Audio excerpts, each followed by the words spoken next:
پاکستان نے اتنا بڑا سیلیبریٹی پیدا نہیں کیا جو کہ عمران خان صاحب کی صورت میں پاکستانیوں کو ملا، اور سابق وزیر اعظم ایک پارٹی کا چیئرمین ہے، اس کے اوپر اٹیمپٹ ہوتی ہے مرڈر کی، گولیاں لگی، ویڈیو فوٹیجز ہیں، اور وہ اپنی ایف آئی آر درج نہیں کر سکتے۔ 6 ہائی کورٹ کے ججز لیٹر لکھتے ہیں کہ ان کو پریشرائز کیا جا رہا ہے اپنے مطلب کے کیسز لینے کے، تو فیصلے لینے کے، اور اس کے لیے ہر گری ہوئی حرکت اسلام میں چادر اور چار دیواری کا تقدس سے بڑھا، اور بیڈ روموں میں کیمرے لگائے۔ تو یہ پہلا ملک ہے کہ جہاں پر ایک سابق پرائم منسٹر اپنی اقدام قتل کے اپنے اوپر ہونے کی ایف آئی آر اپنی مدعیت میں درج نہیں کر سکتا، ججز الگ انصاف مانگ رہے ہیں، پولیس تھانے میں جا کے مار کے حشر ان کا کر دیا، پورے پولیس تھانے کو توڑ دیا، سی سی ٹی وی فوٹیجز اٹھائیں، اور پولیس ایف آئی آر نہیں کر سکتی۔ مطلب خان صاحب کے کیس میں تو پولیس نے اپنی مدعیت میں ایف آئی آر کر دی، ادھر تو اتنا نظام بے بس ہے کہ اپنی مدعیت میں بھی یہ ایف آئی آر نہیں کر سکے۔ تو اب ایسا جس وقت عالم ہو، حکومت ایک فارم 47 کے اوپر بنی ہو، تو آپ کس سے بات کریں؟ یہ تو پورا سسٹم مذاق ہے۔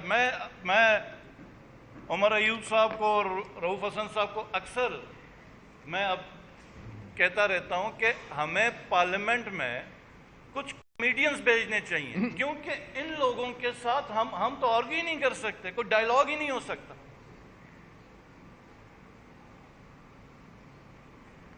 اور ایک ایسی حکومت جس کی جو عوام کے ریپرزنٹیٹیوز ہی نہیں ہے، وہ کیسے عوام کے فیصلے کریں گے؟ یاد ہوگا امریکہ میں ایک بڑی مہم چلی تھی، no taxation without representation.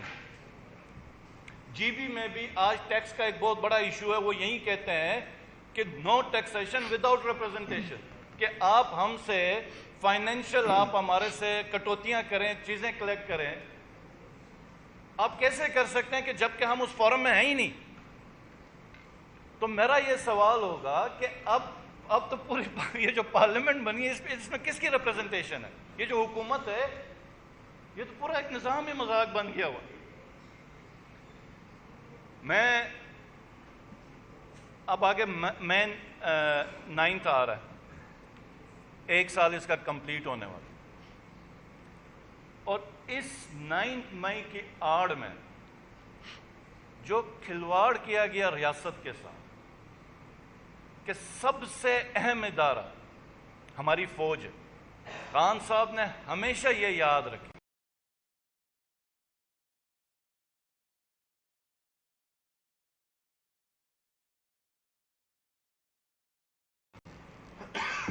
Individuals کے اوپر تنقید کی، لیکن فوج کے اوپر ہماری فوج ہے۔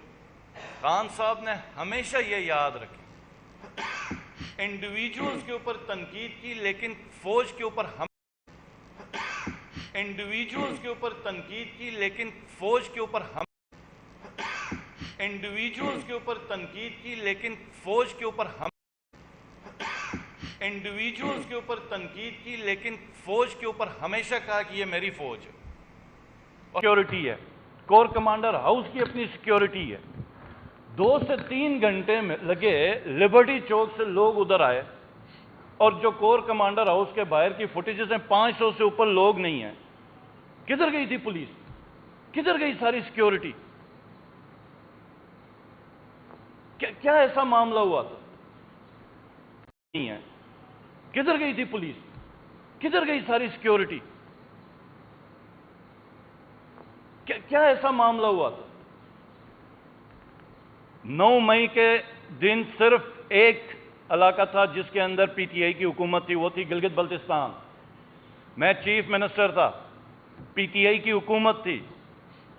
مجھے ہاؤس ارسٹ کیا گیا، لیکن ایک گملہ نہیں ٹوٹا گلگت بلتستان میں جہاں پہ پاکستان تحریک انصاف کی حکومت تھی۔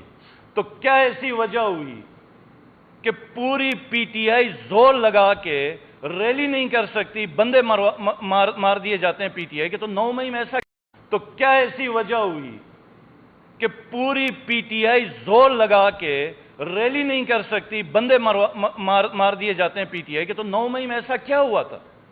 تو یہ انشاءاللہ تعالی ہم 5-6 دنوں کے اندر ایک پریس کانفرنس کریں گے 9 مئی کے اوپر، اور ایکچول حقائق ہم لا کے رکھیں گے اور سوالات بھی ہم پوچھیں گے۔